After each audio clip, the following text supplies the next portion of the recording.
ఇక హైదరాబాద్ లోని గాంధీ భవన్ లో కురియన్ కమిటీ తమ కసరత్తు ప్రారంభించింది. తెలంగాణలోని పార్లమెంట్ స్థానాల్లో పోటీ చేసిన అభ్యర్థులతో విడివిడిగా మాట్లాడుతోంది. ఒక్కో అభ్యర్థికి 30 నిమిషాలు కేటాయించారు. ప్రస్తుతం గాంధీ భవన్ కు ఒక్కొక్కరుగా పోటీ చేసిన అభ్యర్థులు చేరుకుంటున్నారు. కమిటీ రిపోర్ట్ ను సీల్డ్ కవర్ లో ఏఐసిసికి అందిస్తామని కురియన్ కమిటీ తెలిపింది. మొదట సికింద్రాబాద్ పార్లమెంట్ నియోజకవర్గంలో ఓటమిపై కురియన్ కమిటీ సమీక్షించింది. సికింద్రాబాద్ పార్లమెంట్ అభ్యర్థి దానం నాగేందర్ సమీక్షకు హాజరయ్యారు.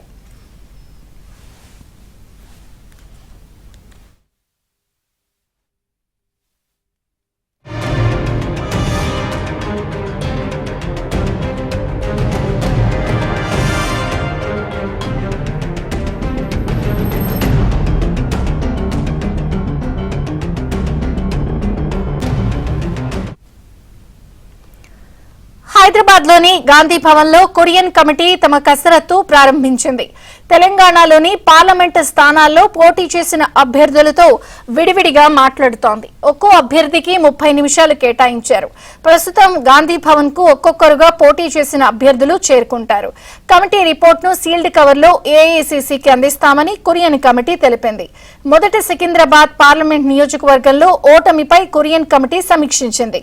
సికింద్రాబాద్ పార్లమెంట్ అభ్యర్థి దానం నాగేందర్ సమీక్షకు హాజరయ్యారు.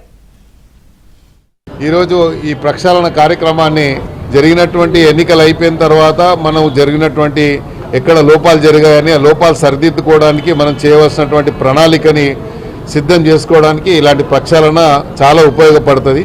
మరి ఇంకా దాన్ని మేము గెలిచేటువంటి అవకాశం ఉండే కొన్ని జరిగినాయి, ఆ పొరపాట్లు జరిగినాయి కాబట్టి ఆ పొరపాట్లన్నీ కూడా వివరించడం జరిగింది. తప్పకుండా నాకు విశ్వాసం ఉంది, రాబోయే రోజుల్లో ఎప్పుడు ఎన్నికలు వచ్చినా సికింద్రాబాద్ పార్లమెంట్లో మాత్రం తప్పకుండా కాంగ్రెస్ జెండా ఎగరేస్తాము. రాహుల్ గాంధీ గారి నాయకత్వంలో మరి ప్రక్షాళన కార్యక్రమాన్ని మొదలుపెట్టినటువంటి పెద్దలందరికీ నేను ధన్యవాదాలు తెలియజేసుకుంటూ రాబోయే రోజుల్లో ఎలా దాన్ని సరిదిద్దుకొని ఎలా పోటీ చేయాలి, ఎలా చేస్తే ఎలా ఉండాలి అనేది దాని మీద నాకున్నటువంటి అవగాహన కొంచెం నేను చెప్పడం జరిగింది. ఫ్యూచర్లో మేము రెక్టిఫై చేసుకొని మరి ముందుకు పోతాం. గాంధీ భవన్ లో ఇప్పటికే కురియన్ కమిటీ ఓటమికి సంబంధించి పార్లమెంట్ నియోజకవర్గాల్లో 17 కాన్స్టిట్యుయెన్సీస్ పరిధికి సంబంధించి సమీక్ష ప్రారంభించింది. ఇప్పటికే సికింద్రాబాద్ పార్లమెంట్ అభ్యర్థి దానం నాగేందర్ కురియన్ కమిటీ సమీక్ష ముందు హాజరయ్యారు.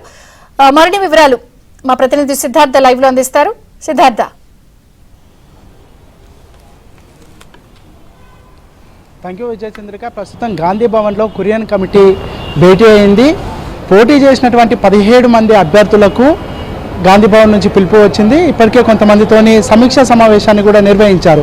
ముందుగా దానం నాగేందర్ సికింద్రాబాద్ నుంచి మొన్న పోటీ చేసి ఓడిపోయారు. ఆయన దగ్గర నుంచి వివరాలు కనుక్కున్నారు. ఆయన కమిటీతోని భేటీ అయిన తర్వాత బయటకు వచ్చి మీడియాకి అడ్రస్ చేశారు, మీడియాతో మాట్లాడారు. ఒక మంచి పరిణామం, ఎందుకంటే ఎక్కడ తప్పులు జరిగాయి, ఎక్కడ భవిష్యత్తులో రెక్టిఫై చేసుకోవాలి అనే అంశానికి సంబంధించి కురియన్ కమిటీ పలు ప్రశ్నలు తనని అడిగినట్టు, తాను జరిగినటువంటి విషయాల్ని కురియన్ కమిటీకి చెప్పినట్టు, ప్రతి విషయాన్ని వాళ్ళు నోట్బుక్లో నోట్ చేసుకున్నట్టు దానం నాగేందర్ తెలిపారు. ఇదొక మంచి పరిణామం, ఎందుకంటే ఓడిపోయినటువంటి వాళ్ళను గెలిచినటువంటి వాళ్ళను ఒకే రకంగా చూసే పద్ధతి కాంగ్రెస్ పార్టీలో ఉందనే విషయాన్ని కూడా దానం నాగేందర్ తెలిపారు. ఇక వరంగల్ నుంచి గెలుపొందినటువంటి కావ్య వచ్చారు. ఆమెతో పాటు చేవెళ్ళ, మల్కజ్గిరి నుంచి పోటీ చేసినటువంటి రంజిత్ రెడ్డి, అదేవిధంగా సునీత మహేందర్ రెడ్డి కూడా వచ్చారు. మహబూబ్ నగర్ నుంచి పోటీ చేసి ఓడిపోయినటువంటి చెల్లా వంశీచందర్ రెడ్డి కూడా కాసేపటి క్రితమే వచ్చారు. ఇక కురియన్ కమిటీ ఈరోజు ఉదయం నుంచి 10:30కు గాంధీ భవన్కి వచ్చింది. 10:30 నుంచి అభ్యర్థులతో మాట్లాడుతూ ఉన్నారు. కురియన్తో పాటు ఇంకొక 2 సభ్యులు ఉన్నారు, అందులో ఒకరు మాత్రమే హాజరయ్యారు. పర్గత్ సింగ్ ఈరోజు రాలేరు.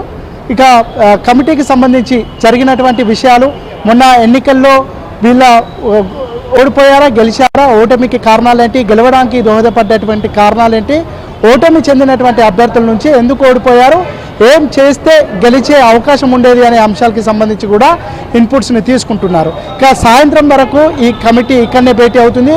ఉదయం 7 భేటీ అవుతున్నటువంటి కమిటీ ఇక మధ్యాహ్నం లంచ్ బ్రేక్ తర్వాత మరికొంత మిగిలినటువంటి అభ్యర్థులతో కూడా భేటీ కానుంది. ఈ పార్లమెంటులో ఆశించినటువంటి స్థానాలు రాకపోవడంతో నిజ నిర్ధారణ కమిటీని ఏఐసిసి వేసింది. ప్రస్తుతం సునీతా మహేందర్ రెడ్డి ఇప్పటికే సమీక్షను ముగించుకొని బయటకు వస్తున్నటువంటి సిచ్యువేషన్ ఉంది. వాళ్ళు ఓడిపోవడానికి గల కారణాలు ఏంటి అనే విషయాల్ని క్షుణ్ణంగా కమిటీకి చెప్తున్నట్టు తెలుస్తూ ఉంది. ప్రస్తుతం సునీతా మహేందర్ రెడ్డి ఉన్నారు. ఏం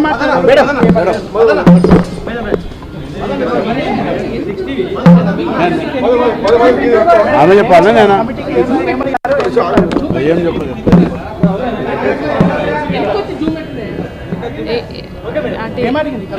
ఏం చెప్పాను అంటే కాన్ఫిడెన్షియల్ ఉంటాయి కదా. జస్ట్ ఒట్టి పార్టీ ఎట్లా అయింది, ఎలక్షన్ ఏం కదా అని, ఎలక్షన్ ఎట్లా అయింది ఏం కదా అని మాట్లాడి అంతే, ఏం మాట్లాడలేదు. ఒక 10 minutes 10-15 minutes half an hour 20 minutes అంటే జనరల్గా ఎట్లా అయింది ఎలక్షన్ ఏం కదా అని మాట్లాడింది అంతే. ఇది మొత్తానికైతే పార్లమెంటు ఎన్నికల్లో తాము ఓడిపోవడానికి గల ప్రధానమైన కారణాలు ఏంటి, ఎన్నికల్లో మీకు ఎదురైనటువంటి పార్టీ నుంచి లభించినటువంటి ప్రోత్సాహం కానీ, పార్టీ సభ్యులు కానీ, పార్టీ నాయకులు కానీ అందించినటువంటి తోడ్పాటు కానీ, వీటికి సంబంధించినటువంటి ప్రశ్నలు అడుగుతున్నట్టు తెలుస్తూ ఉంది. ఇక ప్రస్తుతం వరంగల్ ఎంపీ కడియం ఆమె గెలవడానికి దోహదపడ్డటువంటి అంశాలను కమిటీకి చెప్తా ఉన్నారు. ఇక రాత్రి వరకు ఈ కమిటీ ఇక్కడే ఉంటుంది. ఇక పోటీ చేసినటువంటి 17 మంది అభ్యర్థులతో పాటు మిగతా ఎవరైనా కురియన్ కమిటీతో మాట్లాడాలనుకున్నా వాళ్ళ మాట కూడా వింటామని కురియన్ కమిటీ చెప్పింది. ఇక రేపు ఎమ్మెల్యేలను పిలిచి ఎమ్మెల్యేలతో మాట్లాడదామా, లేదంటే నియోజకవర్గాలకు వెళ్ళి అక్కడ క్షేత్రస్థాయి అక్కడ ఉన్నటువంటి కండిషన్స్ ఏంటి, పార్టీ ఎందుకు ఓడిపోయింది, మొన్న అసెంబ్లీ ఎన్నికల్లో మెజార్టీ స్థానాలను వాళ్ళు అనుకున్నటువంటి టార్గెట్ను రీచ్ అయినటువంటి కాంగ్రెస్ పార్టీ పార్లమెంట్ ఎన్నికల్లో తాము అనుకున్నటువంటి 14 సీట్లను ఎందుకు గెలవలేకపోయింది అనే అంశాల్ని అక్కడ ఉన్నటువంటి స్థానిక నేతలతో పాటు కాంగ్రెస్ కార్యకర్తల నుంచి ఇన్పుట్స్ తీసుకొని ఉంది. వీటన్నింటినీ 3 రోజుల పాటు కురియన్ కమిటీ ఇక్కడే ఉండి విషయాలను సేకరించి ఒక రిపోర్టు తయారు చేసే అవకాశం ఉంది. ఈ రిపోర్టును సీల్డ్ కవర్లో పెట్టి ఏఐసిసికి అందజేయాలని కురియన్ కమిటీ భావిస్తూ ఉంది. ఇక ఈ కమిటీ ఆధారంగా ఏఐసిసి ఎలాంటి చర్యలు తీసుకుంటుందో అనేది కాంగ్రెస్ పార్టీ నాయకుల్లో కార్యకర్తల్లో ఒక ఆసక్తి అయితే నెలకొంది. కురియన్ కమిటీ ఎలాంటి చర్యలు తీసుకుంటుంది, ఎవరిపైన అయినా వేటు పడే అవకాశం ఉందా అనేది హస్తం నేతలు ఆసక్తిగా ఎదురుచూస్తున్నారు.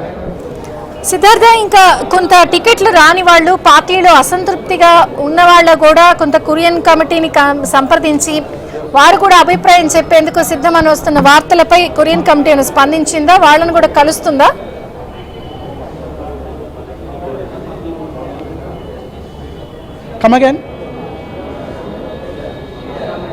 పార్టీలో అసంతృప్తుల్ని కూడా సపరేట్గా ఏమన్నా కలిసే అవకాశం ఉందా కురియన్ కమిటీ?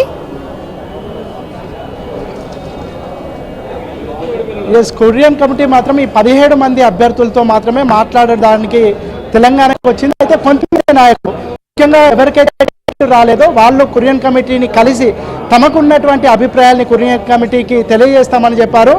ముఖ్యంగా వాళ్ళు ఎందుకు అంటే టికెట్ ఆశించినా వాళ్లకు టికెట్ ఇవ్వడమే ఆయా స్థానాల్లో కాంగ్రెస్ పార్టీ ఓడిపోవడానికి ప్రధానమైన కారణమని బిహెచ్ లాంటి వాళ్ళు పదే చెప్తా ఉన్నారు. కురియన్